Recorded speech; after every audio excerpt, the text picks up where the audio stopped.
आइए बच्चों, आज बात करते हैं हम फैटी एसिड ऑक्सीडेशन के बारे में। फैटी एसिड ऑक्सीडेशन का दूसरा नाम जो है उसे बीटा ऑक्सीडेशन भी कहते हैं। और बीटा ऑक्सीडेशन इसको क्यों कहते हैं? क्योंकि ये होती है बीटा कार्बन पे ऑफ फैटी एसिड। जो फैटी एसिड का बीटा कार्बन होता है वहाँ पे होती है बीटा ऑक्सीडेशन। ठीक है, तो बीटा ऑक्सीडेशन में क्या होता है? बीटा ऑक्सीडेशन में हर एक स्टेज में सीक्वेंशियल रिमूवल होता है, यानी इन सीक्वेंस होता है रिमूवल हर बार किसका? दो दो कार्बन यूनिट्स का। और जब जो दो दो कार्बन यूनिट्स रिलीज होंगे तो उसको हम कहते हैं एसिटाइल कोएंजाइम ए। और ये एसिटाइल कोएंजाइम जो है ये टीसीए साइकिल में एंटर होके फिर बनाएगा एटीपी, जहाँ से हमें एनर्जी मिलेगी। तो ये तो डेफिनेशन हो गई भाई बीटा ऑक्सीडेशन क्या होती है। ठीक है, तो अब बीटा ऑक्सीडेशन जो होती है, ये बीटा ऑक्सीडेशन कैसे होगी? इसमें एसेंशियली 3 स्टेप्स होते हैं। तो इसकी स्टेजेस के बारे में अगर बात करें तो बीटा ऑक्सीडेशन की एसेंशियली 3 स्टेजेस होती हैं। जो पहला स्टेज होता है वहाँ पे बीटा ऑक्सीडेशन में क्या होता है? एक्टिवेशन होता है। तो पहला स्टेज इसका है एक्टिवेशन का, जहाँ पे हमें फैटी एसिड को एक्टिवेट करना है। दूसरा स्टेज है इसका जिसे हम कहते हैं ट्रांसपोर्ट। फिर एक्टिवेटेड फैटी एसिड को हमें ट्रांसपोर्ट करना है कहाँ पे? माइटोकॉन्ड्रियल मैट्रिक्स में। और तीसरे स्टेप में होगी बीटा ऑक्सीडेशन। ठीक है, तो तीसरे स्टेप में बीटा ऑक्सीडेशन होगी। अब अगर हम पहले मैं थोड़ा सा इनके बारे में ब्रीफ करूं कि एक्टिवेशन में होता क्या है। एक्टिवेशन में एसेंशियली आपका जो फैटी एसिड है वो एक्टिवेट होता है। तो फैटी एसिड जब एक्टिवेट होता है ये कन्वर्ट होता है इनटू एकाइल को ए कहते हैं उसे। ठीक है, तो एकाइल फॉर्म जो होती है ये जनरली फैटी एसिड्स के साथ एसोसिएटेड होती है। और जो एसिटाइल को ए होता है वो एसेंशियली एसोसिएट होता है कार्बोहाइड्रेट्स के साथ। तो अब हम क्या करेंगे, दूसरे स्टेप में इसी एक्टिवेटेड एकाइल को ए को हम करना है ट्रांसपोर्ट, क्योंकि एकाइल को ए जो होता है ये इम्परमिएबल होता है टू द माइटोकॉन्ड्रियल मेम्ब्रेन। तो इसको ट्रांसपोर्ट करने के लिए हम एक शटल सिस्टम यूज़ करते हैं जिसे कहते हैं कार्निटीन साइकिल। तो उसके बारे में हम पढ़ेंगे इस लेक्चर में। कार्निटीन साइकिल से कैसे ये ट्रांसपोर्ट होता है एकाइल को इनटू द माइटोकॉन्ड्रियल मैट्रिक्स, और फिर माइटोकॉन्ड्रियल मैट्रिक्स में जाके ये करेगा बीटा ऑक्सीडेशन। और बीटा ऑक्सीडेशन में आपका क्या रिलीज़ होगा? एसिटाइल को ए रिलीज़ होगा और एकाइल को ए भी रिलीज़ होता है, जो कि बहुत सारे साइकिल्स करके फिर से वापस एसिटाइल को ए में कन्वर्ट होगा। तो ऑर्गेनली के हिसाब से जो हमारा है, हम देखेंगे किस ऑर्गेनली में ये होता है वो मैं यहाँ पे नोट करूँ। तो ऑर्गेनल के हिसाब से देखें जो बीटा ऑक्सीडेशन होती है ये होती है माइटोकॉन्ड्रिया में। ये पेरोक्सिसोम्स में भी होती है, लेकिन ज़्यादातर ये जो है होती है माइटोकॉन्ड्रिया में। पेरोक्सिसोम्स में डिफरेंट फॉर्म ऑफ जो ऑक्सीडेशन ऑफ फैटी एसिड्स होता है, इसे ओमेगा ऑक्सीडेशन कहते हैं, वो ओमेगा कार्बन पे होगी। लेकिन यहाँ पे हम अभी पढ़ रहे हैं बीटा ऑक्सीडेशन, तो ये हमें माइटोकॉन्ड्रिया में ही पढ़ना पड़ेगा क्योंकि इसके सारे एंजाइम्स जो है वो माइटोकॉन्ड्रिया में अवेलेबल होते हैं। और ट्रांसपोर्ट जो होता है ये होता है अक्रॉस जो माइटोकॉन्ड्रियल मेम्ब्रेन है। माइटोकॉन्ड्रियल मेम्ब्रेन के अक्रॉस जो है वो ट्रांसपोर्ट होता है। और एक्टिवेशन जो होता है, एक्टिवेशन होता है हमेशा साइटोसोल में, क्योंकि इसके एंजाइम्स जो हैं वो साइटोसोल में अवेलेबल होते हैं। तो अब हम एक एक करके इनके साइकिल में देखते हैं कि एक्टिवेशन, ट्रांसपोर्ट और बीटा ऑक्सीडेशन कैसे होगी। तो पहला स्टेप जो हमारा है वो है हमारा एक्टिवेशन का। तो यहाँ पे नोट करते हैं, पहला स्टेप है हमारा एक्टिवेशन का। तो एक्टिवेशन जो है, एक्टिवेशन में क्या होता है? तो एक्टिवेशन में हमें एक फैटी एसिड है उसको हमें कन्वर्ट करना है इनटू एकाइल को ए। तो आपके पास एक फैटी एसिड है, तो फैटी एसिड बनाते हैं यहाँ पे। तो फैटी एसिड है आपका, ये आपका फैटी एसिड है। ठीक है, और इस फैटी एसिड को हम क्या करेंगे, इसको हम पहले एक दूसरे फॉर्म में कन्वर्ट करना होता है जिसे कहते हैं एकाइल एडेनाइलेट। एकाइल एडेनाइलेट, ठीक है। तो ये तो फैटी एसिड हो गया, ये वाला एकाइल एडेनाइलेट है। तो एकाइल एडेनाइलेट CH2 इसमें एंड में एक AMP ऐड होता है, मैं डिफाइन करूँगा अभी ये कैसे होता है। और तीसरे स्टेप में फैटी एसिड से बना एकाइल एडेनाइलेट, अब तीसरे स्टेप में बनेगा एकाइल को ए। तो एकाइल को ए क्या होता है? ये भी फैटी एसिड ही होता है, लेकिन इसमें कोएंजाइम ए ऐड होता है। तो अब हम हर एक स्टेप में देखेंगे कि एक्टिवेशन में क्या हो रहा है। तो पहला ही स्टेप जो मैंने दिखाया, तो इसमें एक एंजाइम यूज़ होता है जिसे कहते हैं थायोकाइनेज। थायोकाइनेज, क्योंकि ये काइनेज है तो काइनेज की प्रॉपर्टी ये होती है ये फॉस्फेट ग्रुप को ऐड करते हैं। ठीक है, ये फॉस्फेट ग्रुप को ऐड करेंगे काइनेजेस, ठीक है। तो फॉस्फेट ग्रुप को जब ऐड करना होगा तो वो फॉस्फेट ग्रुप आता कहाँ से, वो एटीपी से आता है, और ये करते हैं इसको कन्वर्ट इनटू जो पायरोफॉस्फेट होता है पीपीआई, उसमें कन्वर्ट करता है। लेकिन जो एएमपी वहाँ से निकला, एडेनोसिन मोनोफॉस्फेट, वो ऐड होता है इस कार्बोक्सिल ग्रुप के बदले। तो कार्बोक्सिल ग्रुप हटा, उसके बदले एएमपी ऐड हुआ, इसी को हम कहेंगे एडेनाइलेट या एकाइल एडेनाइलेट। अब तीसरे स्टेप में इसमें क्या होगा, तो जो दूसरा स्टेप है उसमें क्या होगा, उसमें ये एमपी हटेगा और उसके बदले कोएंजाइम ए ऐड होगा। यानी यहाँ पे हमें एएमपी जो है वो हटाना है, तो एएमपी निकलेगा बाहर और कोएंजाइम एएसएच जो है वो ऐड होगा। तो अब एएमपी के बदले कोएंजाइम ए ऐड हुआ, तो बन गया हमारा एकाइल कोएंजाइम ए। तो एक चीज़ जो एक्टिवेशन में आपको याद रखनी है, जो कोएंजाइम ए यूज़ होता है, जो कोएंजाइम ए है, तो कोएंजाइम ए के अलग अलग पूल्स होते हैं, कोएंजाइम ए पूल्स, ठीक है। तो इसके एसेंशियली दो पूल्स हैं, एक होता है साइटोसॉल में जो कोएंजाइम ए पाया जाता है, और दूसरा होता है जो माइटोकॉन्ड्रिया में पाया जाता है। तो दोनों जगह पे कोएंजाइम ए पाया जाता है, ठीक है। तो जो हमने अभी कोएंजाइम ए यूज़ किया, ये कोएंजाइम ए जो है ये कहाँ से आया, ये साइटोसॉल वाला है। तो ये साइटोसॉलिक पूल का कोएंजाइम ए है। अब इसके बाद आता है हमारा दूसरा स्टेप। तो अब हमने एकाइल कोएंजाइम ए बनाया, जो कि एक्टिवेटेड फॉर्म है किसकी, ये एक्टिवेटेड फॉर्म है फैटी एसिड की, activated form of fatty acid. अब activated form of fatty acid बन गई, तो अब हमें इसको कैरी करना पड़ेगा माइटोकॉन्ड्रियल मैट्रिक्स में। लेकिन माइटोकॉन्ड्रियल मैट्रिक्स में पहुंचने के लिए इसे माइटोकॉन्ड्रियल मेम्ब्रेन को क्रॉस करना पड़ेगा, ठीक है। तो दूसरा स्टेप है हमारा ट्रांसपोर्ट। तो ट्रांसपोर्ट में क्या होता है, ट्रांसपोर्ट में यही एकाइल कोएंजाइम ए माइटोकॉन्ड्रियल मेम्ब्रेन को माइटोकॉन्ड्रियल मेम्ब्रेन से ट्रांसपोर्ट होकर माइटोकॉन्ड्रियल मैट्रिक्स में पहुंचेगा। और यहाँ पे होता है एक एसेंशियल और इम्पॉर्टेंट साइकिल, जिसे कहते हैं कार्निटीन साइकिल, क्योंकि इसमें जो मॉलिक्यूल यूज़ होता है उसे कार्निटीन कहते हैं। और कार्निटीन की प्रॉपर्टी ये है कि ये परमिएबल होता है माइटोकॉन्ड्रियल मेम्ब्रेन को। जो माइटोकॉन्ड्रियल मेम्ब्रेन होती है उसमें कार्निटीन अंदर और बाहर साइटोसॉल से मैट्रिक्स में और मैट्रिक्स से साइटोसॉल में जा सकता है। तो ट्रांसपोर्ट में एसेंशियली क्या होगा, कोएंजाइम ए जो है ये हटेगा और कार्निटीन ऐड होगा, और कार्निटीन ऐड होने के बाद ये चला जाएगा मैट्रिक्स में और वहाँ पे रिवर्स प्रोसेस होगा। तो उस साइकिल को हम यहाँ पे दिखाते हैं, उससे ज़्यादा इजी बनेगा। तो हम सबसे पहले क्या करते हैं, हम बनाते हैं हमारा जो माइटोकॉन्ड्रियल मेम्ब्रेन है। तो मानिए ये आपका माइटोकॉन्ड्रियल मेम्ब्रेन है, ठीक है। और इस साइड हम लेफ़्ट साइड पे बना रहे हैं साइटोसॉल, जहाँ पे एक्टिवेटेड अमीनो एसिड भी अवेलेबल, एक्टिवेटेड फैटी एसिड जो है वो अवेलेबल है। और इस साइड हमारा है माइटोकॉन्ड्रियल मैट्रिक्स, ठीक है, जिसमें एंजाइम्स अवेलेबल हैं बीटा ऑक्सीडेशन के लिए। तो हम क्या कर रहे हैं, जो मैंने ऊपर दिखाए एक्टिवेटेड फॉर्म ऑफ एकाइल को ए जो है, ये है अभी हमारा साइटोसॉल में। तो इसी एकाइल को एंजाइम ए को मैं यहाँ पे नोट करता हूँ, एकाइल को ए, जो कि साइटोसॉल में है।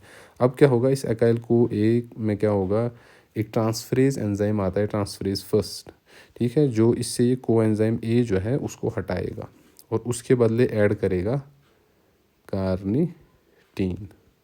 तो जब कार्निटीन ऐड होगा तो ये बनाएगा एकाइल कार्निटीन। तो एकाइल कार्निटीन, जैसे मैंने बोला, एकाइल कार्निटीन, जो कार्निटीन इसमें है, इसकी प्रॉपर्टी ये है कि माइटोकॉन्ड्रियल मेम्ब्रेन के अंदर बाहर आ सकता है। तो ये इसको कैरी करेगा आपका जो माइटोकॉन्ड्रियल मेम्ब्रेन से अंदर ले जाके माइटोकॉन्ड्रियल मैट्रिक्स में कैरी करेगा। तो एकाइल कार्निटीन अंदर आ गया माइटोकॉन्ड्रियल मैट्रिक्स में। अब इसमें क्या होगा, अब रिवर्स प्रोसेस होगा। तो रिवर्स प्रोसेस में क्या होता है, जो कोएंजाइम ए एस एच है, जो माइटोकॉन्ड्रियल मैट्रिक्स का पूल है, वो उसका कोएंजाइम ए एस एच जो है वो ऐड होगा एकाइल के साथ, ठीक है। तो बनाएगा फिर से एकाइल को ए, लेकिन जो रिलीज़ है, रिलीज़ करेगा किसको, कार्निटीन को, और ये कार्निटीन वापस चला जाएगा साइटोसॉल में। तो इसको मैं एक और बार बताऊं, जो एकाइल कोएंजाइम ए है, ये माइटोकॉन्ड्रियल मैट्रिक्स से अंदर, माइटोकॉन्ड्रियल मेम्ब्रेन से अंदर नहीं जा सकता खुद, क्योंकि ये इम्परमिएबल होता है। तो इसको ट्रांसपोर्ट करने के लिए क्या होगा, एक एंजाइम आता है जिसे कहते हैं ट्रांसफेरेज, ठीक है। तो ट्रांसफेरेज आएगा।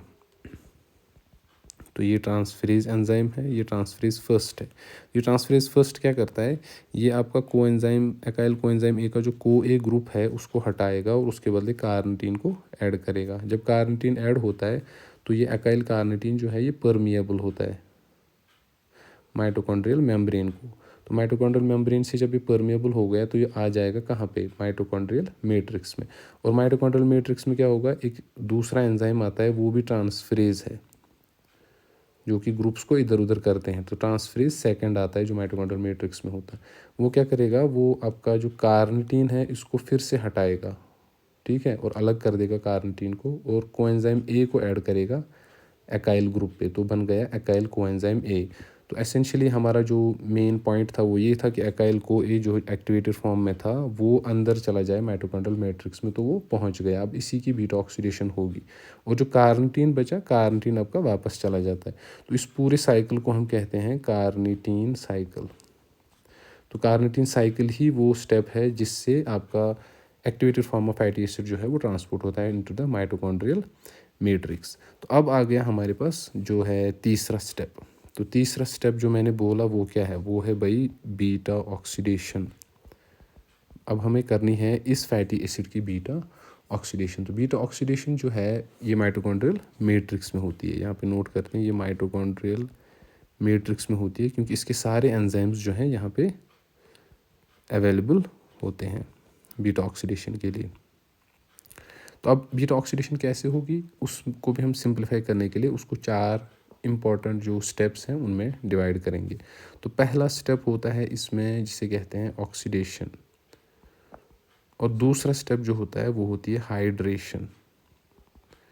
तीसरा स्टेप जो होता है वो होती है फिर से ऑक्सीडेशन, और चौथा स्टेप जो होता है वो होती है क्लीवेज। हम एक एक करके देखेंगे कि इनमें एसेंशियली क्या होता है। तो ये साइकिल करने से पहले हम क्या करेंगे, हम जो बीटा ऑक्सीडेशन है उसका एक प्रॉपर स्कीमेटिक रिप्रेजेंटेशन दिखाते हैं तो हमें इजी हो जाएगा उससे समझना। तो सबसे पहले हम क्या करेंगे, हम यहाँ पे नोट करेंगे जो है एकाइल को ए,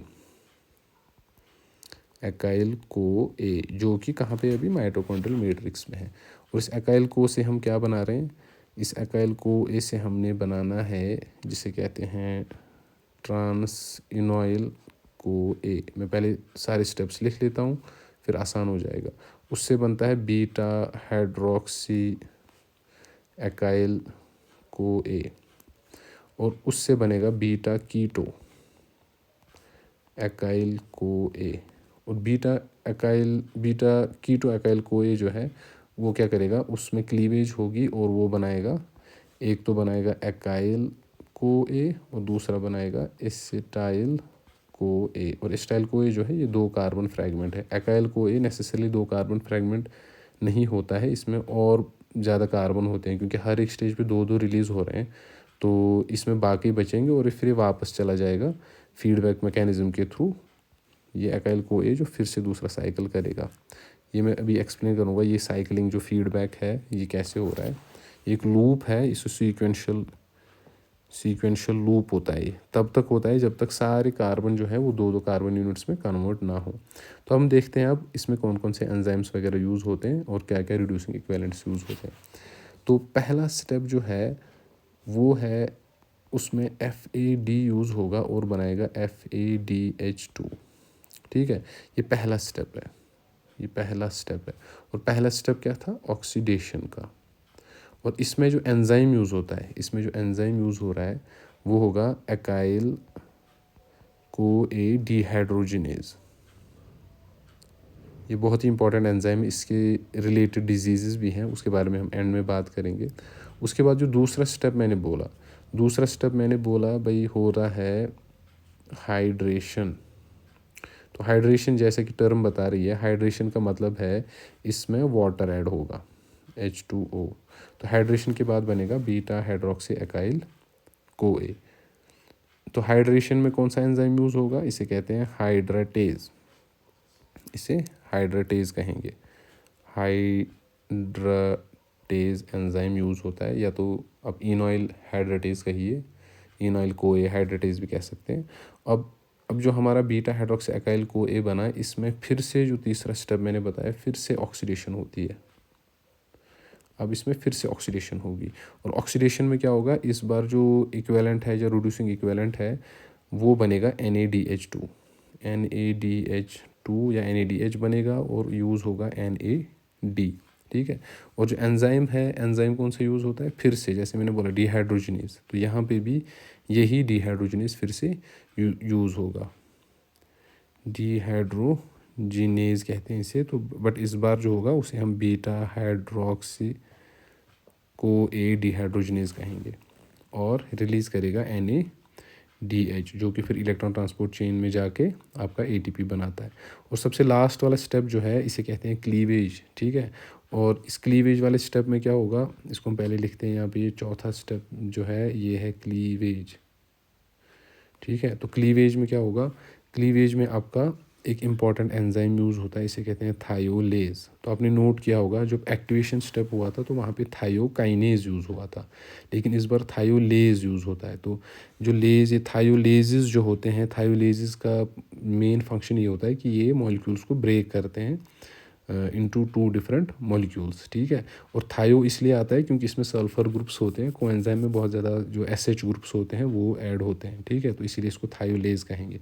तो ये वाला स्टेप आपका हो गया क्लीवेज, और यहाँ पे आपका यूज़ क्या होगा, कोएंजाइम ए, कोएंजाइम ए यहाँ पे ऐड होना चाहिए, तब जाके ये स्टेप होगा, ठीक है।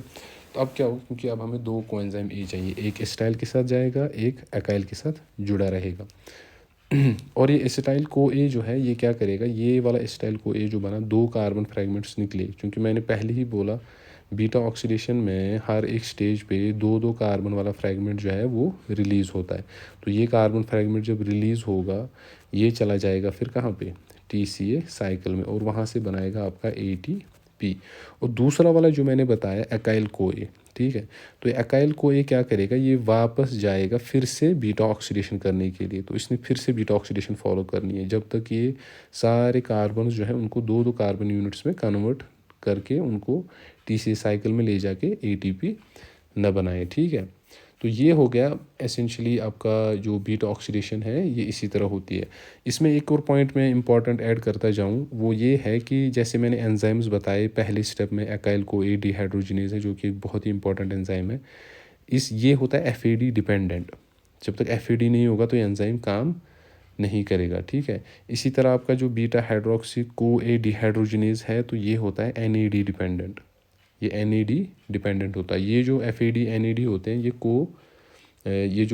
होते हैं, ये को एंजाइम्स होते हैं, या जैसे पहले स्टेप में हमने FAD डिपेंडेंट जो होता है ये फ्लेवो एंजाइम होता है। जो पहला वाला एंजाइम है वो होता है फ्लेवो एंजाइम, और ये डिपेंड होता है किस पे आपका, ये होता है डिपेंड आपका FAD डिपेंडेंट होता है। और बीटा हाइड्रोक्सी को ए जो है ये वाला, ये होता है डिपेंडेंट ऑन NAD। तो अब ये तो हमने कर लिया भाई, हमने कार्बन यूनिट्स को सीक्वेंशली रिलीज़ कर दिया, 2-2 कार्बन यूनिट्स को, तो हमारा बीटा ऑक्सीडेशन तो कंप्लीट हो गया। लेकिन अब हम क्या करेंगे, ये एक जनरलाइज्ड फॉर्म जो है ये मैंने दिखाई, एक जनरलाइज्ड फॉर्म है किसकी, बीटा ऑक्सीडेशन की। लेकिन बीटा ऑक्सीडेशन जैसे मैंने बताया होती है फैटी एसिड्स की, और हम एक एग्जांपल उठाएंगे किसी एक फैटी एसिड की और देखेंगे कि उसमें कितने कार्बन कैसे कैसे रिलीज़ होंगे और कितने ATP बनेंगे। तो एग्जांपल के तौर पर हम क्या करते हैं, हम उठाते हैं एक एग्जांपल एक फैटी एसिड की। तो एक फैटी एसिड है आपका पाल्मिटिक एसिड, ठीक है। तो पाल्मिटिक एसिड में क्या होता है, इसमें 16 कार्बन होते हैं, 16 कार्बन्स होते हैं। और ये पाल्मिटिक एसिड जब एक्टिवेट होगा, जब इसको एक्टिवेट करेंगे पहले स्टेप में, तो क्या बनाएगा, ये पाल्मिटॉयल बनाएगा, पाल्मिटॉयल को ए बनाएगा, क्योंकि इसमें कोएंजाइम ए ऐड होगा। अब ये पाल्मिटॉयल को ए जो है ये कार्निटीन साइकिल के थ्रू चला जाएगा भाई कहाँ पे, ये चला जाएगा माइटोकॉन्ड्रिया में। तो माइटोकॉन्ड्रिया में पहुंच के ही इसकी बीटा ऑक्सीडेशन होगी। और एक चीज़ जो आपको यहाँ पे याद रखनी है, मैंने बताया ये 16 कार्बन का है, तो पाल्मिटाइल को ए भी 16 कार्बन वाला ही होगा। लेकिन जब बीटा ऑक्सीडेशन का एक साइकिल होगा, ठीक है, पहले साइकिल में क्या होगा, ये बनाएगा 14 कार्बन प्लस 2 कार्बन, ठीक है। ये 2 कार्बन वाला यूनिट जो होगा ये होगा आपका एसिटाइल को ए, जो कि चला जाएगा आपका TCA साइकिल में और बनाएगा ATP। लेकिन जो दूसरे वाले जो 14 कार्बन्स इस टाइम पे बचे, तो वो 14 कार्बन्स जो हैं वो क्या होंगे, वो होंगे एकाइल। तो ये वाला जो है ये एकाइल होगा, ठीक है, ये एकाइल को ए होगा इस टाइम पे। अब चूंकि इसमें 14 कार्बन है, ये सीक्वेंशली फिर से जाके बीटा ऑक्सीडेशन का दूसरा साइकिल करेगा। और जब ये दूसरा साइकिल ये 14 एकाइल कार्बन वाला एकाइल को ए करेगा, तो ये दूसरा साइकिल करेगा किसका, बीटा ऑक्सीडेशन का। जब दूसरा साइकिल बीटा ऑक्सीडेशन का इसमें होगा, तो अब इस स्टेज पे क्या होगा, इस स्टेज पे हमारे बनेंगे 12 और प्लस 2 यूनिट फिर से निकलेंगे किसके, एसिटाइल को ए के। यानी हर एक स्टेज पे एक एक एसिटाइल को ए रिलीज होता है। और अब ये 12 वाला जो एकाइल को है एकाइल को ए है, ये फिर से सीक्वेंशली वैसे ही फॉलो करता जाएगा, और जब तक बचेंगे 10 और फिर 2, और फिर ये तो हो गया तीसरा साइकिल। चौथे साइकिल में आपके पास बचेंगे 8 और 2, ये तो जा रहे हैं सारे एसिटाइल को ए, और ये वाले लेफ्ट साइड वाले हैं एकाइल को ए। और पाँचवें स्टेप में आपके पास बचेंगे 6 + 2, और छठे स्टेप में बचेंगे आपके पास 4 + 2, ठीक है। तो ऐसे करके ये चला जाएगा। और फिर सातवें स्टेप में जो है ये 4 वाला जो है ये 2 + 2 में कन्वर्ट होगा, ठीक है, 2 एसिटाइल को ए बनेंगे। यानी लास्ट वाले स्टेप में एक बार में ही 2 एसिटाइल को ए रिलीज़ होंगे। और इन केसेस में क्या होगा, ये वाले जो सारे हैं इस साइड के, ठीक है, ये हैं आपके एसिटाइल को ए, ठीक है। और ये वाले जो सारे मैंने दिखाए 14, 12, 10, 8, 4, ये सारे जो है यहाँ तक, ये सारे जो हैं ये हैं आपके एकाइल को ए। और हर बार एक एक साइकिल करेंगे बीटा ऑक्सीडेशन का। और लास्ट वाले स्टेप में आपका हमेशा रिलीज होते हैं 2 और 2, यानी 1 और 1, यानी 2 एसिटाइल को ए एक साथ ही रिलीज होंगे। तो ये तो हो गया पाल्मिटिक एसिड या पाल्मिटाइल को ए का बीटा ऑक्सीडेशन। अब पाल्मिटाइल का जब बीटा ऑक्सीडेशन होता है तो टोटल में कितने एटीपी रिलीज होंगे। अब मैंने दिखाया टोटल में, इसमें पहले तो हम देखेंगे एसिटाइल को ए कितने रिलीज़ होते हैं। इसमें एसिटाइल को ए रिलीज़ होंगे 8, तो 8 एसिटाइल को ए जो है वो पाल्मिटाइल से रिलीज़ होंगी। हम यहाँ पे काउंट भी कर सकते हैं अगर आप काउंट करना चाहें। तो ये तो हो गए 2, ये हो गए 2, 2 हो गए 4, 5, 6, 7, 8, 9, 10, 11, 12, 13, 14, तो ये 14 जो है कार्बन यूनिट्स आ रहे हैं, ठीक है ना।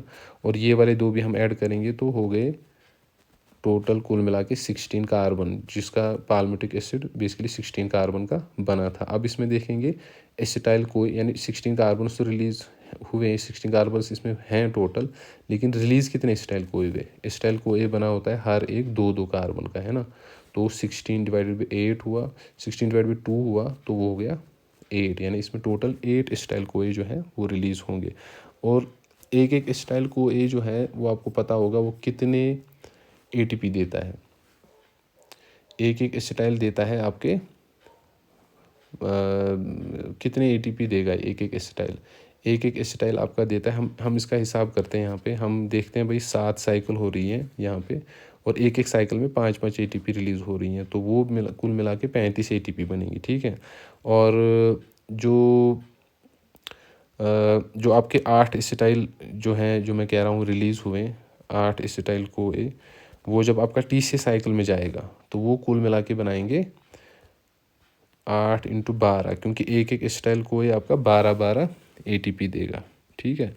तो वो कुल मिला के बनते हैं 96 एटीपी। तो जब आप ऐड करेंगे 35, ये जो 35 एटीपी मैंने यहाँ पे इंक्लूड किए, ये आपको समझना है, ये आते हैं रिड्यूसिंग इक्विवेलेंट से। क्योंकि हर एक स्टेज में जब एसिटाइल को ए रिलीज़ होगा तो उसके साथ कुछ रिड्यूसिंग इक्विवेलेंट्स भी रिलीज़ होते हैं, जैसे NADH2 या FeDH2 वो रिलीज़ होते हैं। तो वो बनते हैं कुल मिला के 35, और 35 और 96 कुल मिला के हो गए 131।